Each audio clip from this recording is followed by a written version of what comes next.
Welcome back to the channel, my dear friends. I'm truly honored that you've chosen to spend your time with us today.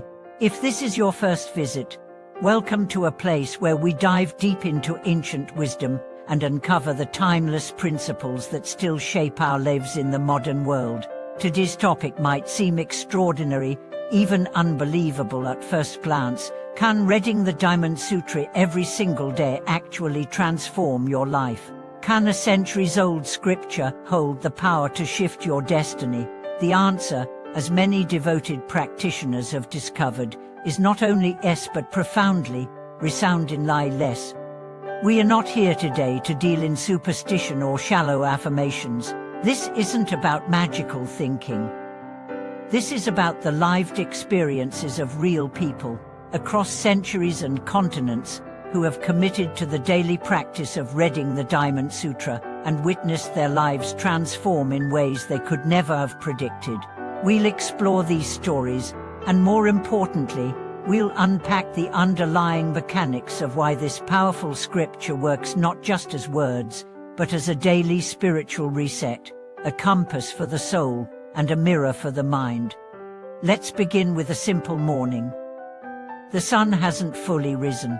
In a quiet living room, a woman kneels with a soft candle burning beside her. She opens her well-worn copy of the Diamond Sutra and begins to read aloud. Thus have I heard. Once the Buddha was staying in the Jetavana Grove. Her voice is calm. Her mind is focused. This is not the start of a religious ritual.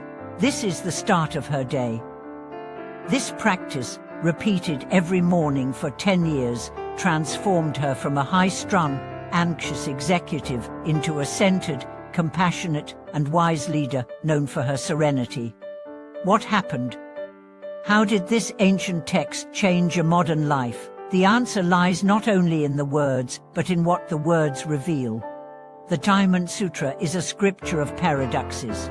It tells us that what is form is emptiness, and what is emptiness is form. It teaches us that all phenomena are like dreams, illusions, bubbles, shadows. On the surface, this may sound like poetry, but in truth, it is the ultimate psychological liberation. When you begin to internalize that all experiences are impermanent and without fixed essence, your attachment to outcomes dissolves. You stop clinging. You stop resisting. You start flowing. And when you flow, your life changes. Let me share with you the story of a man named Lee, who had struggled for years with financial failure. He started businesses that failed, relationships that broke, and a spirit that dimmed. One day, at his lowest point, he was handed a copy of the Diamond Sutra by a monk who simply said, "Tread this every morning. Not for money. For truth." Lee obeyed. At first, the words confused him. Then they intrigued him. Then they began to sink into his daily thinking. He stopped obsessing over control. She started focusing on process. Within a year, without chasing success, his business found its footing. Within 2, he was teaching others how to run their companies with peace and clarity. "The sutra didn't give me money," he said. "It gave me freedom." The money followed. That's the power of the Diamond Sutra, not to grant wishes, but to reshape perception. And once perception changes, destiny follows. Another element that makes the Diamond Sutra transformative is its constant reminder to let go of identity. "If you see me as having a form, you do not truly see me," the Buddha says in the text. This cuts straight to the core of human suffering.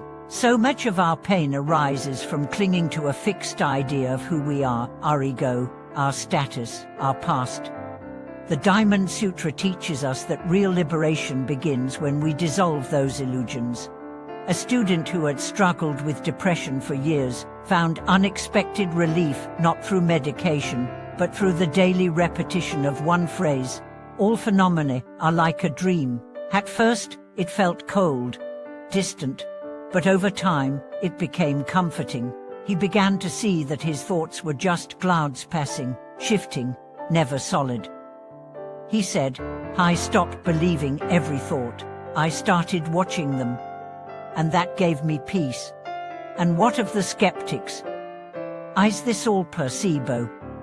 The truth is, whether you believe in spiritual energy or not, the Diamond Sutra has effects rooted in psychology. It trains the brain toward detachment, balance, and clarity. Reading it daily is like brushing the mind, removing emotional plaque, clearing mental noise, and aligning one's thoughts with timeless wisdom. But the key lies not just in reading, it lies in reading with sincerity. Master Yin Guan once said, even one line of the Diamond Sutra, if read with a pure heart, can dissolve 1,000 worries. What this means is that the transformation isn't in the ink, it's in the intention. Are you present? Are you open? Are you willing to let go of what you think you know? Let's not forget the energetic dimension either. Chanting the Diamond Sutra creates a vibration. The rhythmic repetition soothes the nervous system. It invites stillness. And in that stillness, insight arises not from effort, but from grace. There's a reason monasteries have recited this sutra daily for centuries. It's not just tradition. It's spiritual hygiene. Just as we cleanse the body each morning, we must cleanse the mind. And the Diamond Sutra, with its fearless dismantling of ego, its poetic demolition of illusion, and its deep reverence for compassion, is one of the most powerful tools for that purpose. Many people ask, how long should I read? How many times before I see results? But these questions miss the point. The Diamond Sutra is not a vending machine, it's a mirror. The more you look, the more you see not just the words, but yourself. And sometimes what you see is uncomfortable. That's the beginning of real practice. Not comfort, but courage. So if you're ready to begin this journey, start small. 1 page a day. Read it aloud. Read it gently. Let each phrase sink in. Don't worry about understanding. Let the understanding come to you. And most importantly, be consistent. The power lies in persistence, not in perfect knowledge, but in perfect presence. To those who already read the Diamond Sutra, share with us in the comments how has it changed you. To those just beginning, know this. Every word you read is a seed. Water it daily, and in time, a forest of peace will grow in your heart. Thank you for watching this video. May the light of the Diamond Sutra illuminate your path, soften your struggles, and free your heart.